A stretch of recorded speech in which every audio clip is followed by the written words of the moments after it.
Welcome back to my Lobotomy Corporation bedtime story reading. This is Hitori, and I'll be helping you fall asleep with some ambient audio and awesome OST from our favorite game, as I learn more about Lobotomy Corporation's abnormalities. In the last video, we read about Void Dream. This time, it will be about Spider Bud. This is now the 38th abnormality we have read about. Check the entire playlist on the card on the upper right of this video. Let's begin. Spider Bud T-02-43 is an arachnid abnormality, stated to be the mother of a brood of spiderlings. She is described as an enormous spider with numerous red eyes in her encyclopedia entries. Although her actual in-game appearance is closer to a dark sack, with several red eyes of varying sizes, she hangs from the ceiling in a dark corner and doesn't seem to possess any legs visibly attached to her main body. Instead, her legs seem to come from the ceiling, only seen when grabbing an employee. In her containment room, spiderlings are crawling on the floor.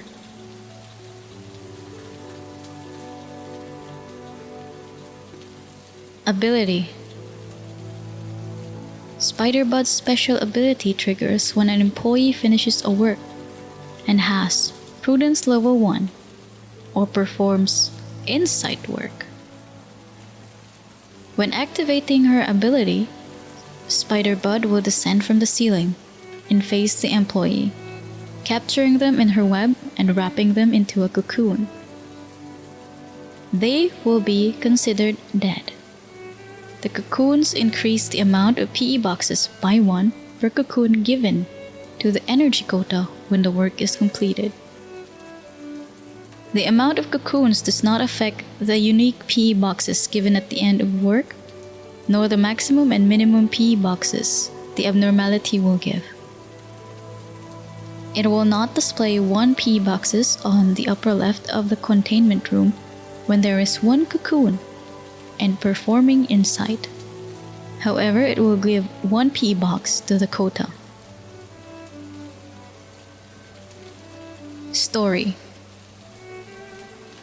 An abnormality that takes the form of a giant spider, guarding its domain in darkness.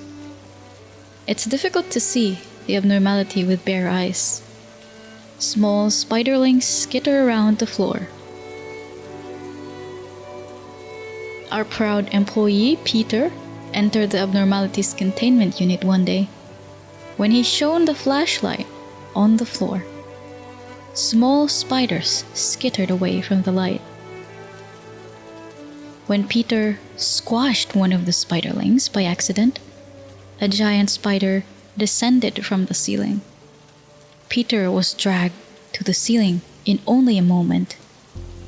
The cocooned employee hanging off the ceiling of the containment unit will be a healthy meal for the spider's offspring.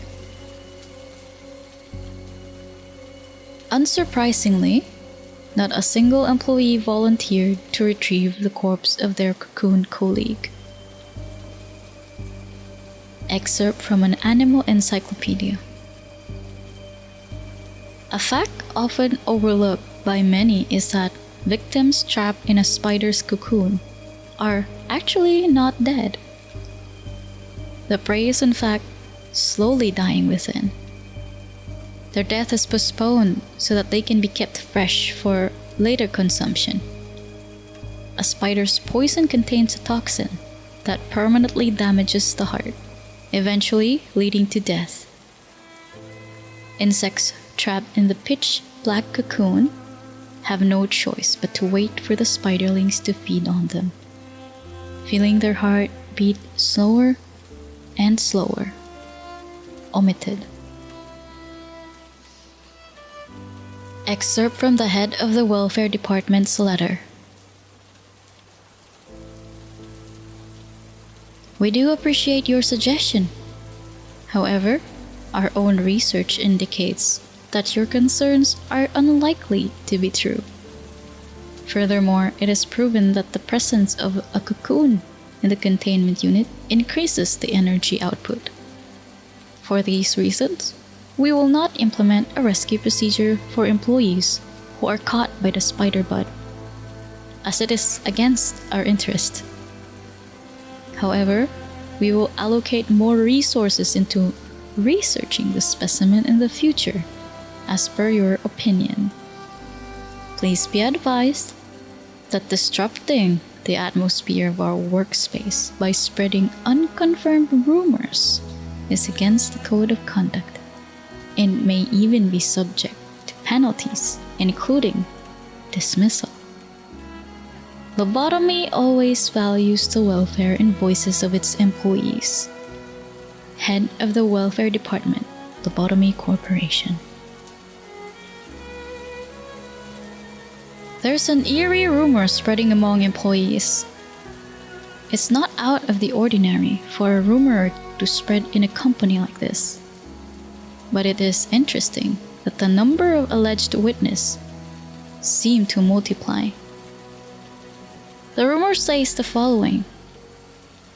Whispers can be heard in the containment unit at night. It was the voice of Alex who went missing a few days ago.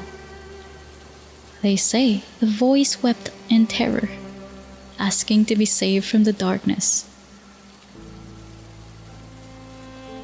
Trivia. As mentioned in her encyclopedia entry, the employees might still be alive in the cocoons, much like how most spiders wrap their prey in silk to save them for later. In this case, the prey is for her spiderlings.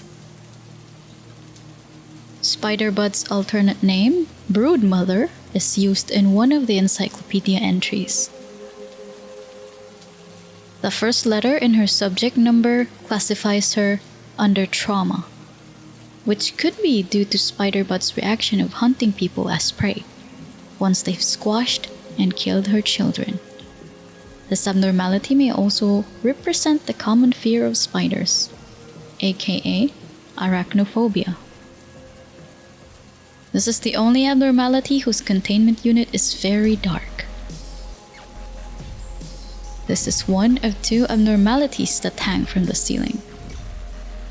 The other one is Old Faith and Promise.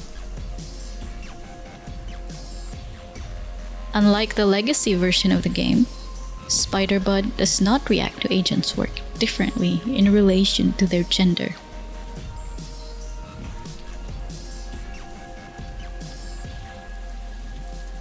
During the certain run, I always seem to accidentally send people to work on this abnormality under insight work. And I can count at least possibly 10 times that I have to reset the game because I accidentally got them eaten by the spider. It was unfortunate, but then there was this one time that I was like, you know what? Forget about it. Just take my people. I don't care. I can make another one. Because at this point, I already finished quite a lot of core suppressions. So most of my employees would already be level 4. So I felt like working on this test abnormality is more harm than good because I might accidentally work on her. Was there any positive experience in working with this abnormality? I don't think so.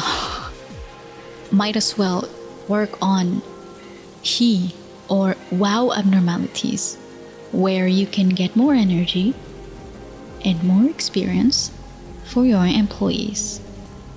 Now, if you have tips or interesting details about this abnormality, please comment about it down below. If you like, you can also catch my stream on Twitch and here on YouTube so that you can assist me if you are a veteran in the game. If you want more Project Moon content from me, please don't hesitate to like the video. You can also support me further with my Patreon. Also, don't forget to subscribe. I'd like to thank my current Patreon supporters that are shown on the screen, as well as my Twitch subscribers. I want to always let you know that I appreciate everything you do for me. Truly. This thanks is also extended to you who's currently watching. Anyway, until next time, I hope you rest easy.